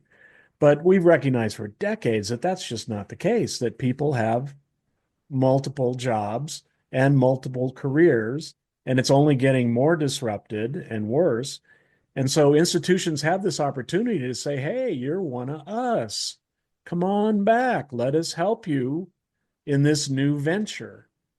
But it would, of course, change the structure of the institution. But this is one opportunity I'm really seeing. And of course, outside of the United States of America, lifetime learning is a thing, and governments are getting involved in supporting their citizens in their learning journeys. And so that's something that I'm particularly interested in and hoping that that it's an opportunity that we can move into, especially in my institution.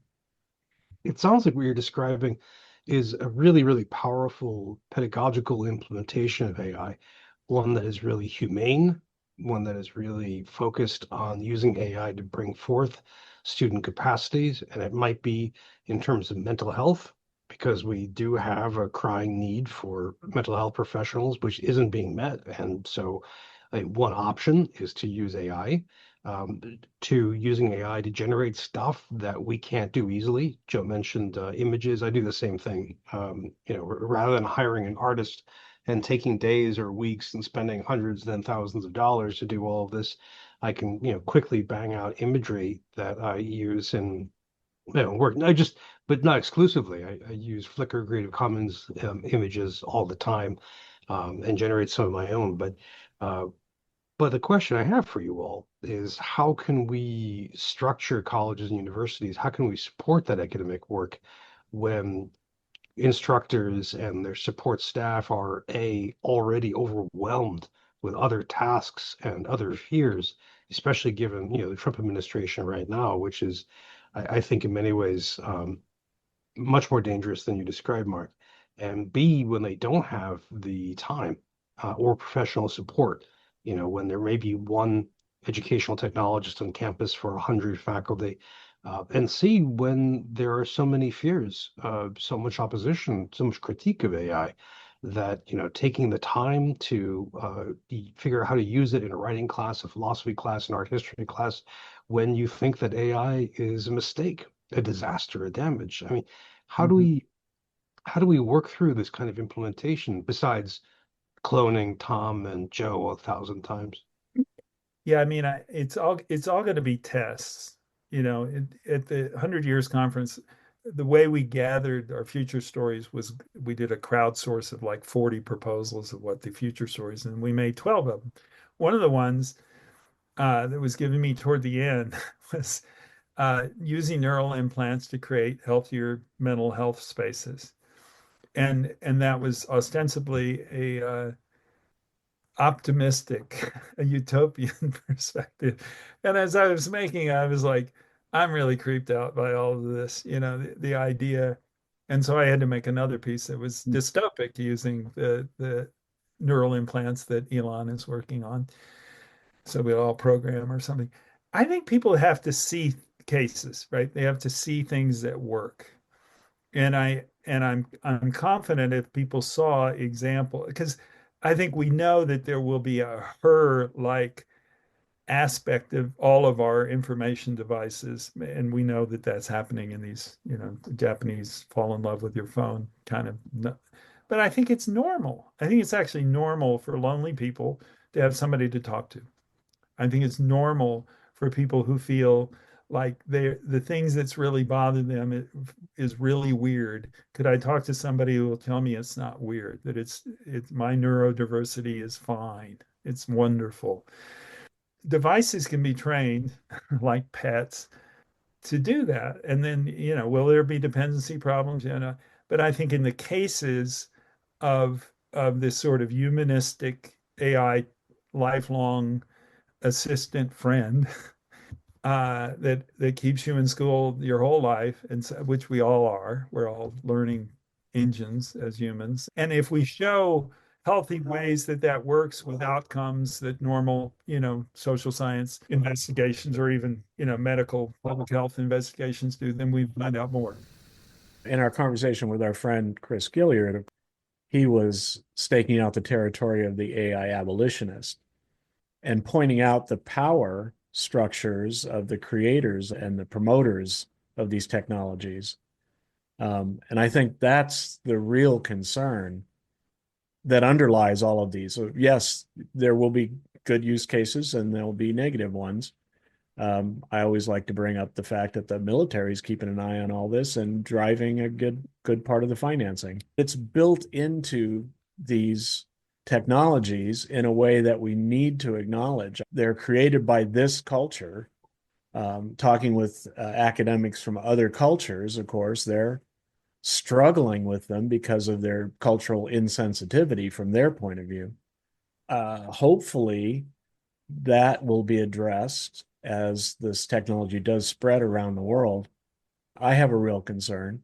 I use them all the time, but I have a real concern about their, regression to the mean, first of all. So they, spit out these sort of average things, which are fine for, to me, for communication, but really don't uh, help us in being more human or creating art. And as long as we recognize that, as you said, Bryan, they're great if you need a particular image and you can't find um, one in the commons that fits your purposes, then you can go generate one that's good enough for communication.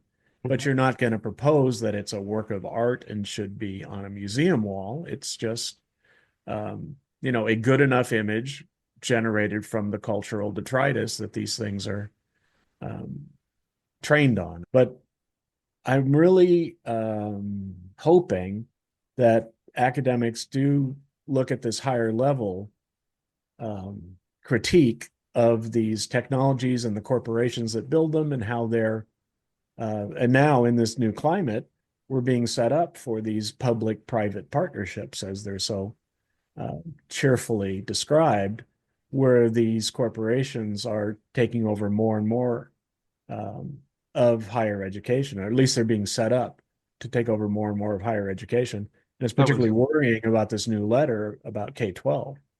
Yeah, the major theme there. There would be a lot of public-private partnerships. There is no money allocated. I mean, it's one of the things with executive orders. They're often very limited, and it's directing the Department of Education to do something without allocating any money for A it. former Department of Education.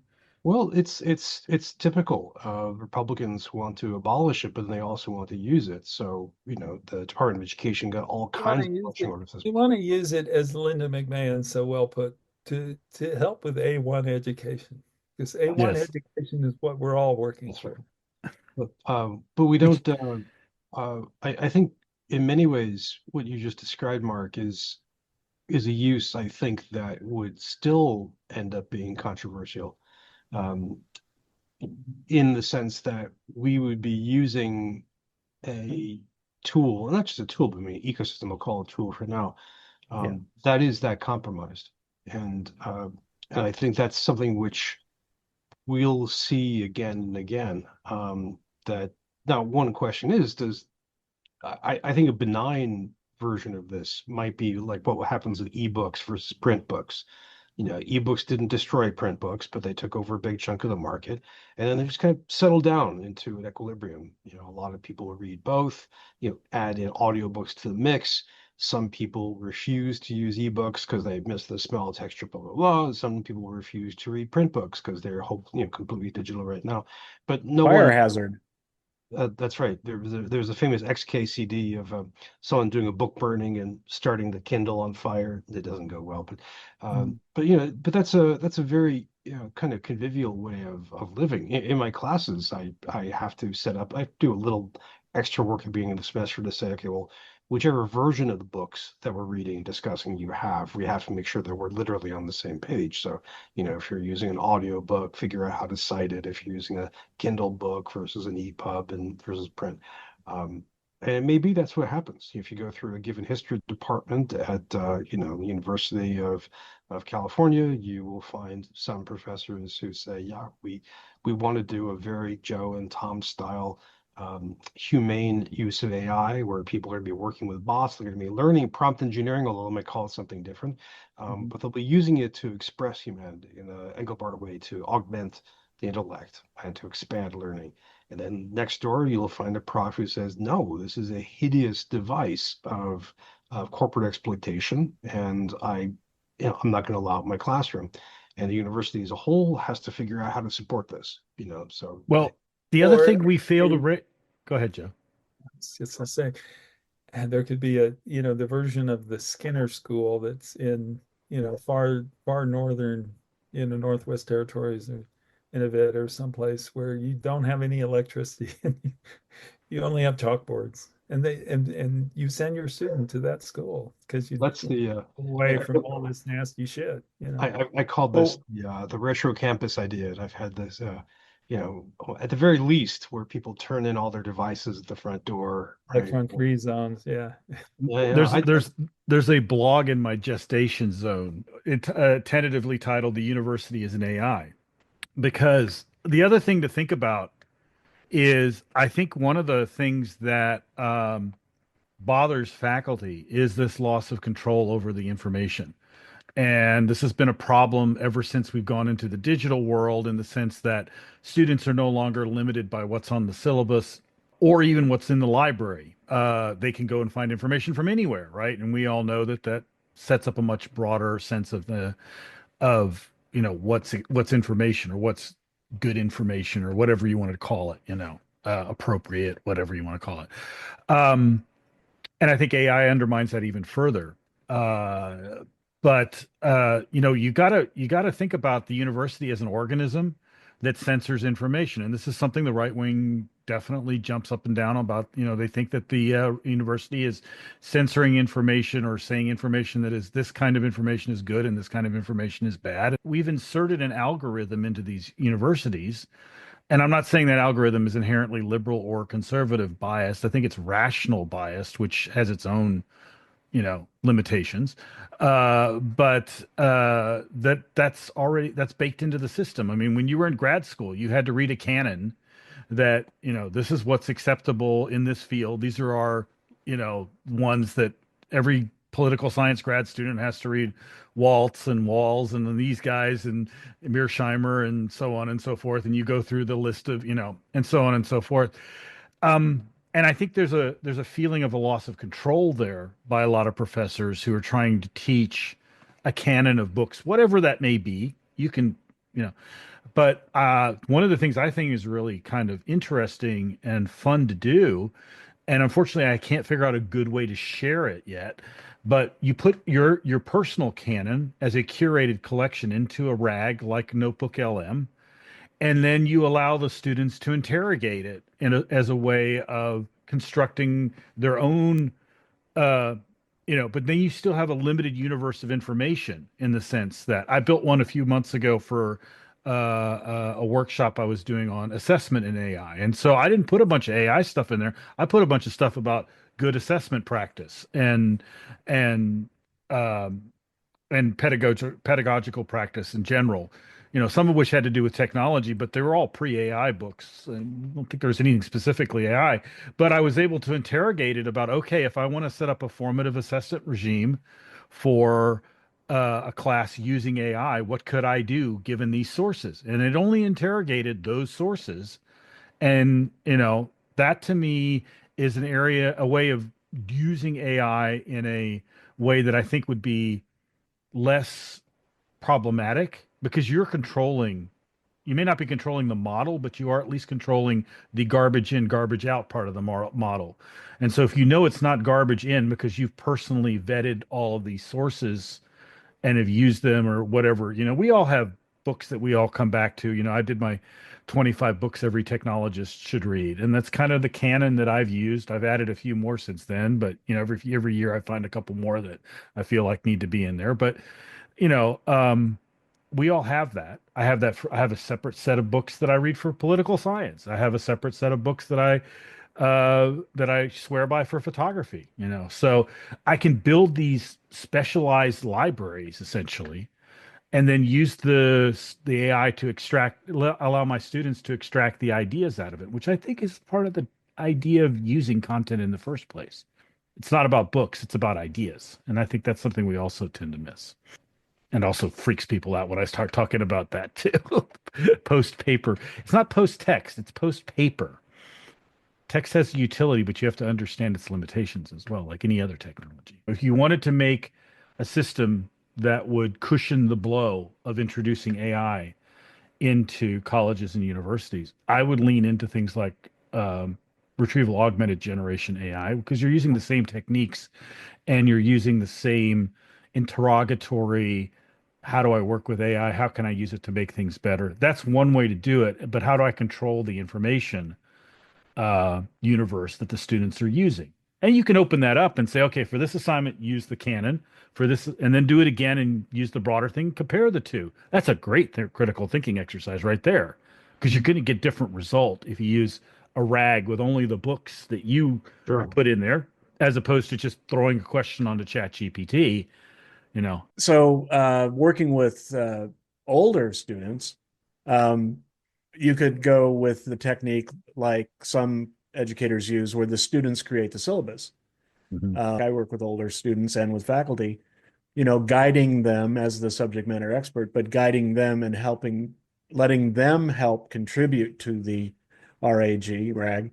I see that as a real opportunity to open up education and make it hopefully even more germane to their interests. Yeah, That sure. again, older students, will bring more experience and more interest.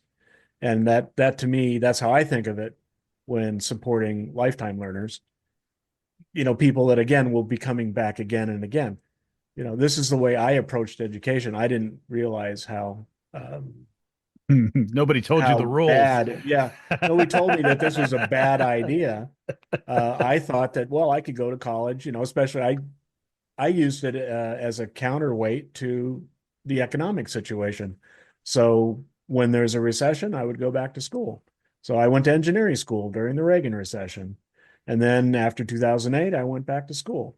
So, and to me, that's more natural rhythm, and it aligns with my um, pursuits over my Well, what entire have you life. completed? That's the question, right? Yeah, I know. And I got to say, I was offended about being left out of the humanities conversation. I'm the only one here with a national certificate in digital humanities, but of course, that doesn't count for anything in the United States No, of America. Oh, no, the So, humanities.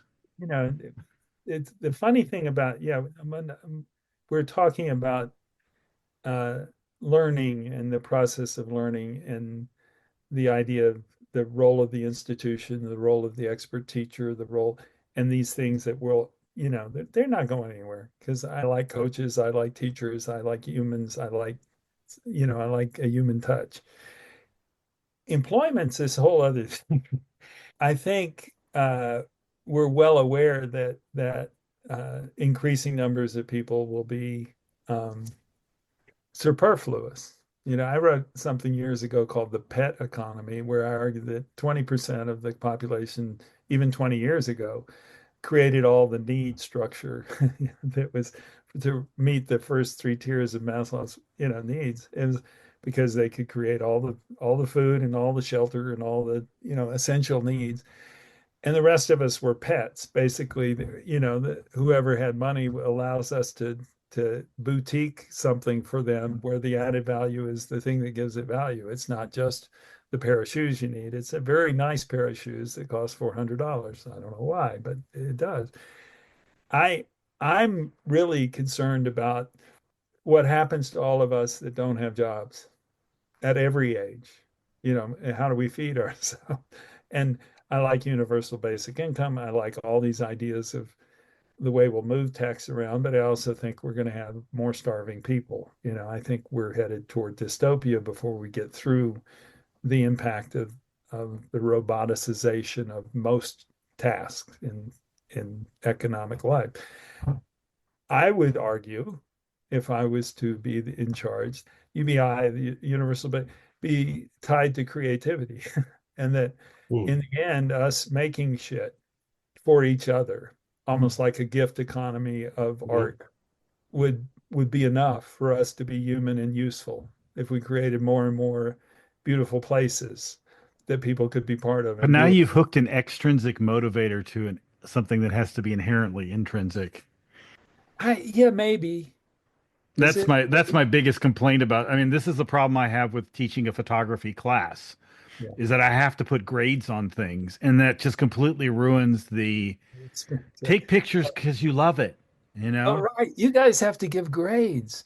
I forgot about that. Yeah, Yeah, it's see, Tom's institutionalized. You have to realize that everything Tom says is, I you know, should be institutional. institutional. A lot of people have suggested I should be institutionalized. Yeah, me too. But I I'm resent. frequently institutionalized. so what I thought of, Joe, was Jaron Lanier. He touches on this topic here of contributing to this machine, which is owned by Meta and Alpha, and getting some value back And so there's somebody else that's thought of that. Yeah. Um, No, it's being worked on. that's out there. And what I don't understand is why we can't have a system where half of us take care of the other half. So we have these, small young people, and we've got these shrinking older people. And if the people in the middle spent more time taking care of the small young people and the shrinking older people, we would have plenty of jobs available. So, that's a completely different system. I think that's Hobbiton is where that happens, I Or believe. Sweden. Or And in Sweden. Sweden, they pay you to be a parent. They literally pay you to be, you have a choice. You can put your kid in daycare Or you up to do. age 5, or you can get a monthly stipend for staying at home and taking care of your Yeah, we're going kid. to have a lot of that. Yeah. And because people are living longer, you won't be Well, shrinking it's older. already a crying It'll need be because people who got laid off in their job in 2008 will end up being caretakers for people in their 90s. And you got many years ahead of you, Mark, as a caretaker. I'm very excited about it. You can teach them glass blowing as old people. They love that. if they have the That lung was my capacity. plan back when I had property on the coast in Half Moon Bay, Yeah. but that didn't work out after So 2008. I can ask DeepSeek or Claude or open up chat GPT and ask all these things to tell me what, is going on with all of the mechanisms of the integration of AI into higher ed and and post ed and lifelong ed. But in some ways, this is a problem of our own imagination. We have to want the world that we want to live in and have a vision for it in order to manifest it. How are we going to do that? I mean, it's a political question to me. I'm an old political science guy. So it's a political question of how we're going to manifest a vision of living with the robot. It really is. And I'll say something and then Tom will jump in because Tom actually is a trained government scholar. So um, right now this is a gigantic collective action issue, which is something that we're not really that great at. I think all of you know I've been working on climate change in academia for a while, and that seems to be one of these just epic failures of collective action. Where we just bust past the 1.5 degree temperature raise without any problem, and we're just going to carry on with this. Um, and I think AI suffers from some of the similarity of an enormous complex problem with all kinds of so many local variations. One thing I found, for example, is that when we talked about this a little bit last time, is when I talk to people outside of the U.S., outside of Europe, they often tend to see AI as simply another mechanism, another technology. The huge swings of utopian and dystopian feeling I find mostly come from Europeans and from people in the United States. But we don't have a good political handle on this now. The politics are really fluid.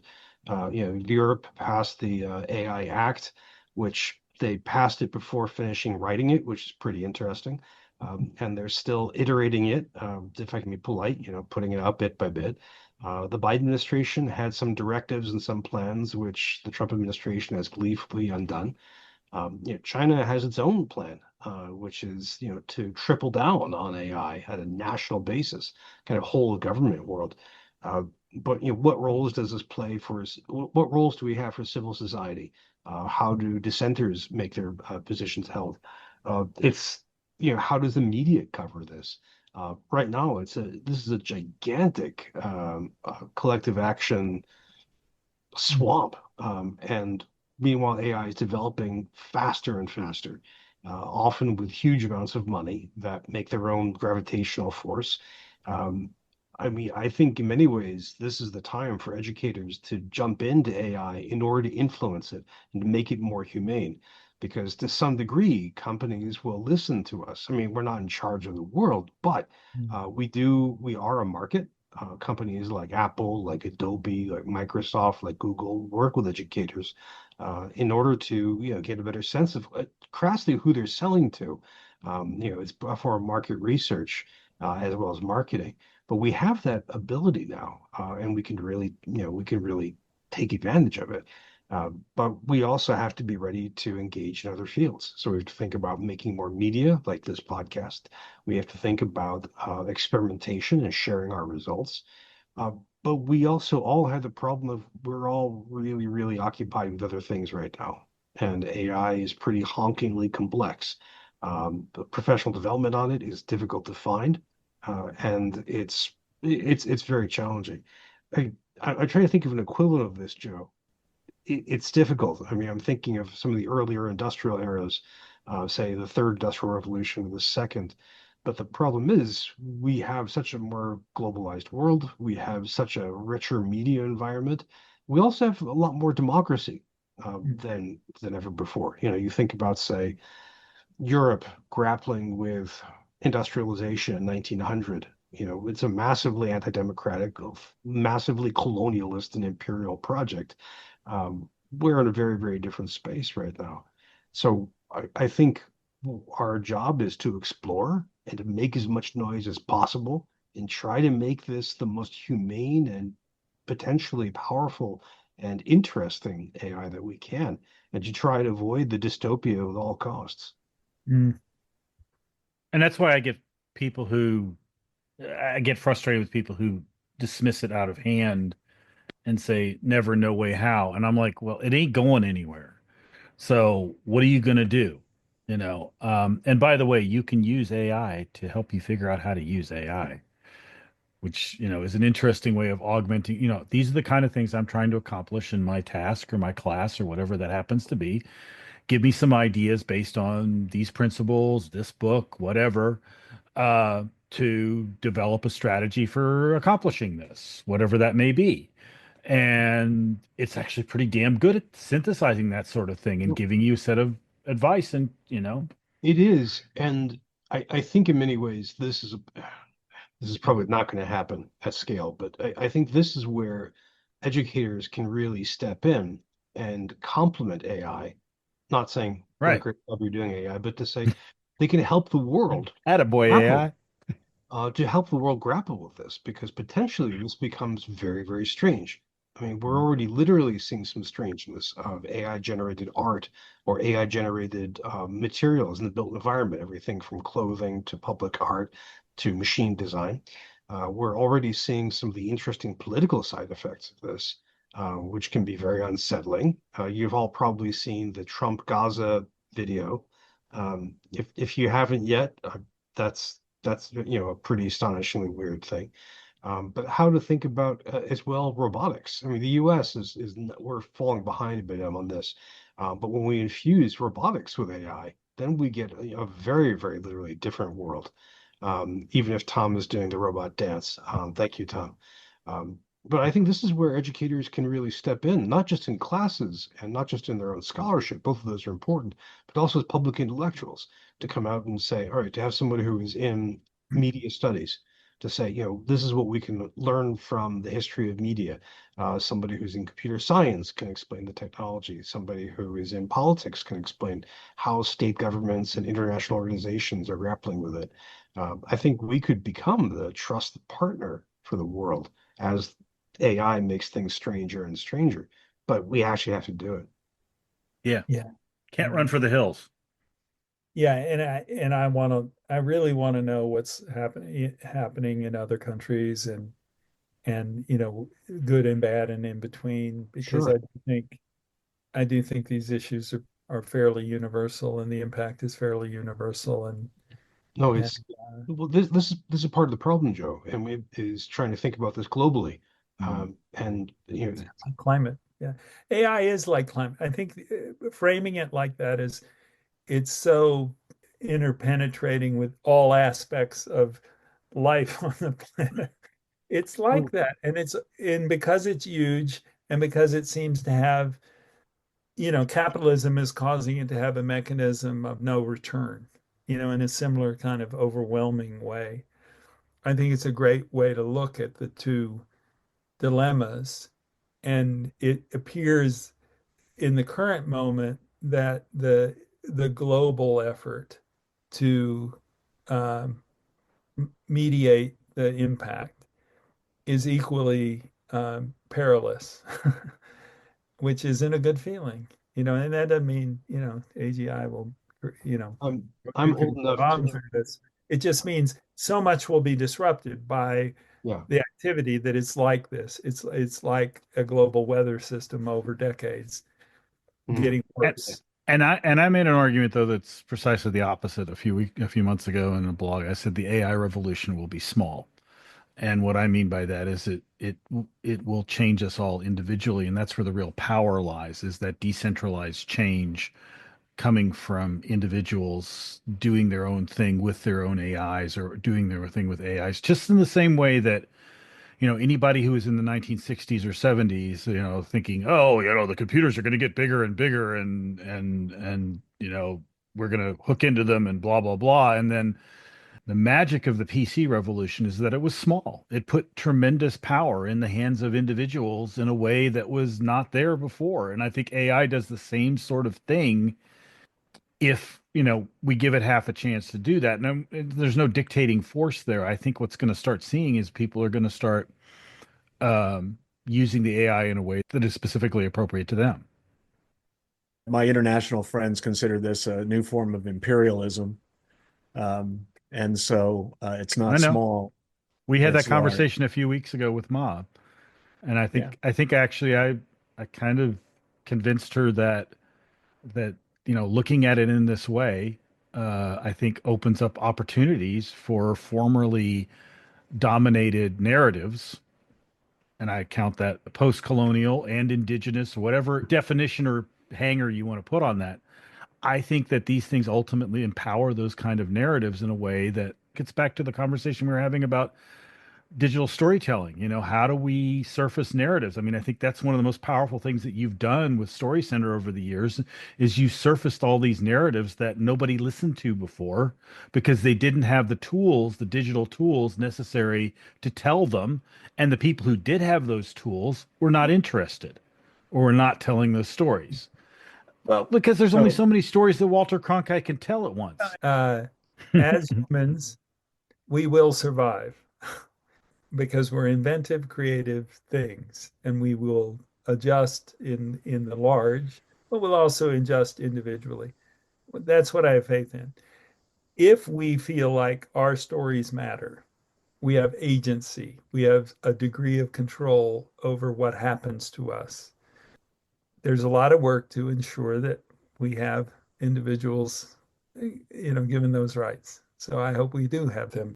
I've enjoyed our conversation and want to thank Joe Lambert for joining Bryan Alexander, Tom Haymes, and me today and Talking with Machines.